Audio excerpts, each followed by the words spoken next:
Hello, welcome back to my channel. My name's Eve. Hope you've been well. It's nice to see you again. Assuming you've been here before, of course. I am working on a new big project. It is my wedding outfits. We are going to be getting married in August of 2026 and time is ticking, so I need to crack on, and I thought I would do it as a series of videos here on my channel because everyone loves a wedding series. So where to start? We got engaged in November 2023.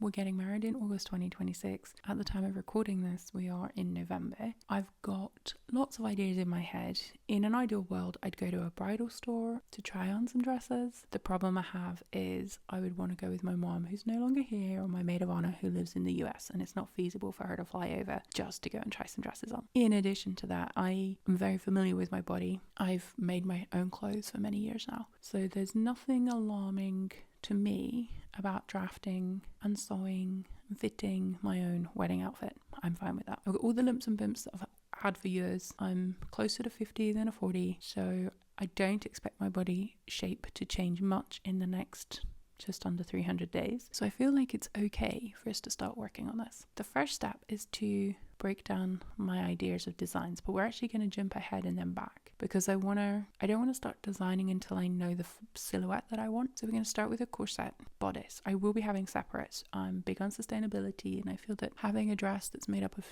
a gown, an outfit, whatever you want to refer to it, made up of two garments, so an upper and lower, that I can then reuse again and again or repurpose in a different way. That to me is more sustainable and in line with who I am than just having one dress that I'll wear once and put in a closet that I don't have a closet. Yeah, it's just, this makes more sense to me. So the first thing we're going to do is I have got a pattern that I downloaded from the So Curvy Patreon about a year and a half ago. I printed it out, I measured myself, and I cut the size that I was then. I haven't done anything else with it.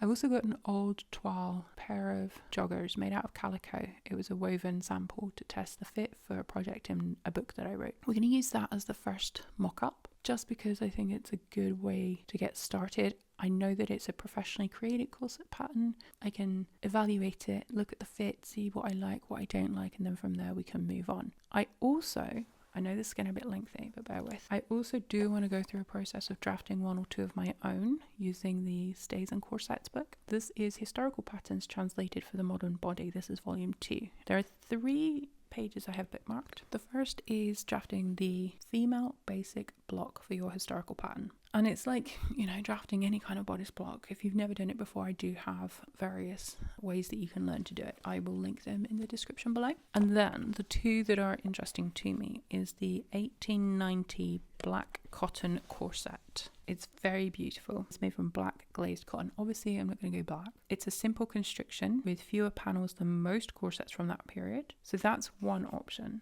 The other is the 1905 plunge corset, which is a little bit more risque. I'll put on the screen some of the original... So my other half has promised that he won't come looking for these videos. I'll put on screen the original idea I had for my wedding gown. Obviously, I wasn't able to afford to pay for that because I think it's like $4,000 or $5,000, which is insane. But that was the original kind of like starting inspiration, and I showed it to my future mother-in-law and she was like, ooh, it's a bit risque. And I bring it up because that's what this reminds me of here. So the first thing is to just cut out the calico for the So Curvy corset pattern, and then we'll sew it up, we'll pop some boning in, and we'll do a fitting to see what it's like. I'm hoping to get this video uploaded by the first week of November. We're only just in November now. So yeah, I'll report back. Okay, we have all 6 pieces cut out ×2. Notches are in place. The way the pattern's cut, it's center front, center back, so going around the wrong side of my body, which I've never worked that way before. I've always worked the way I was taught at fashion school, to center front here, center back there, but this is back to front. So it's weirding me out, but I'm going to just get with it. Weather is atrocious. The light is terrible, so I'm going to stop recording at this point because there's not much more I can do in the light. And I will either try to get some time lapse of me sewing it up, or I will not. You'll find out in the next segment.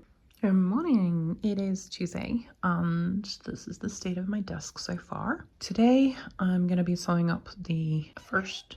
Oh, Artemisha wants to say hello. Say good morning. She's basically telling me to shush. Today I'm going to be sewing up the first iteration of this corset toile. Okay, we have the first toile sewn, pieced together. I am really particular, a bit of a perfectionist, so I'm struggling currently. You can see on one side I marked in all the 1 centimeter seam allowances, and I got to the point where I was not sewing as accurately as I thought I needed to. You can see here. So I've put a piece of masking tape on here as well on my sewing machine, and I think for the most part it's helped. Let me just double check.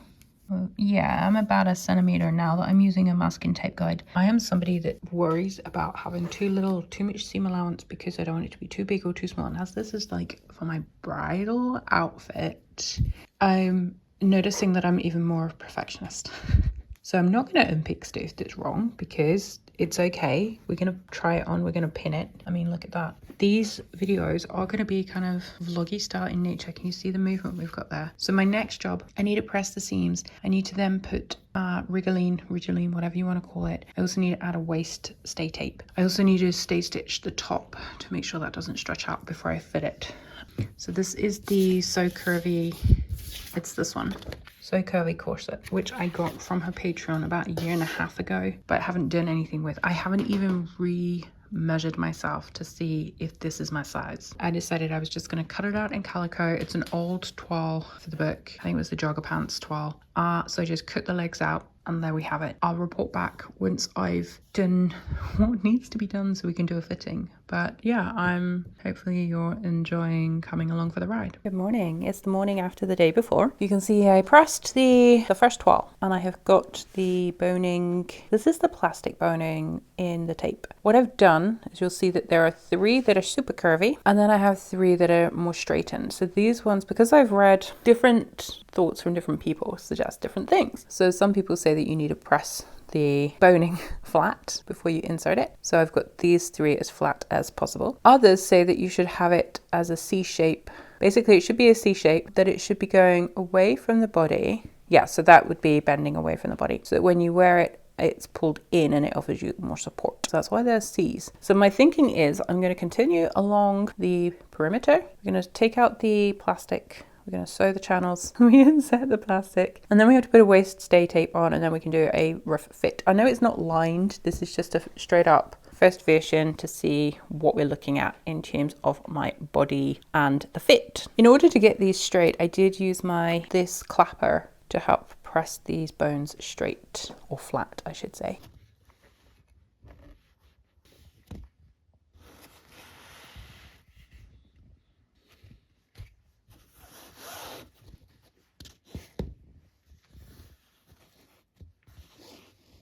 Just going to scooch that over, but I was going through this last night as well because I am going to have a go at drafting one for myself. That's option 1. So then we have, this is an option, an actual bridal corset, which is beautiful. I don't think I'd be able to find this rounded, I think it's called a spoon busk, but that's an option. And then the original thought was a plunge front corset. Now this is from 1905. I feel like this will be too risque, and I can obviously modify it, but this is the last one I was reading up on last night to double check, which is why I'm here. So that's where we're at with thoughts. So I will probably try drafting today, but because that would be specific to my measurements, whereas this is a pattern created by somebody else as a starting point. So I'm going to carry on. While we're on the topic of what we need gathering, I found out, so I do have this old, it's not that old actually, it's the Ridgeline, I never know how to say it. I've got quite a big spool of it there. So this will be handy for mock-ups as well for other elements. We've got some grosgrain ribbon. This is red and it's the right, I think that's 1 inch wide. It's about the right amount. I could probably use a bit more. I have this bias tape and then we've got some steels. So this is the flat steel boning.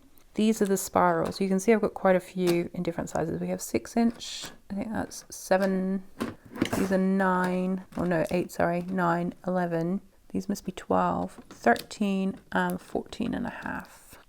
And in one of these packets, I've got steel caps. Although these already have steel caps, but I'm thinking of this because I did get a little bit in case I needed to trim. So we have steel caps for those. And then I also have, sorry, I've got everything all over the place. I've got 2 different busk lengths. I'm not sure which one would be better suited. I need to double check the pattern that we'll be making. And then this is something that So Curvy recommended that I purchased a while ago. Obviously haven't opened it yet, but for piercing holes without trashing the fabric. A tapered tailor's awl. And then in here we've got the coutil. So I think this will be like the main base, probably for the structure. If I make a structured corset, this is what I'll be using for the base. But I'm not 100% that's going to be the case, because I might use a mesh instead. I've got quite a few nice meshes. This is my tailoring canvas. Let me find my tools as well so we can have a look. Found out the box. I don't have as much in here as I thought actually, but this is a good opportunity for me to scooch stuff around. So I've got some power mesh, which might be helpful. Another power mesh. Nice. Ooh, something blue. What's this? White fold over elastic. I don't know if that would be too shiny. Really nice, sparkly. Maybe I should take that out for a mock-up. We've got some white lace that's beautiful. This is years old. This I got for when I was studying fashion design, but it's really lightweight and delightful. I think that might be it in here. I think that's it.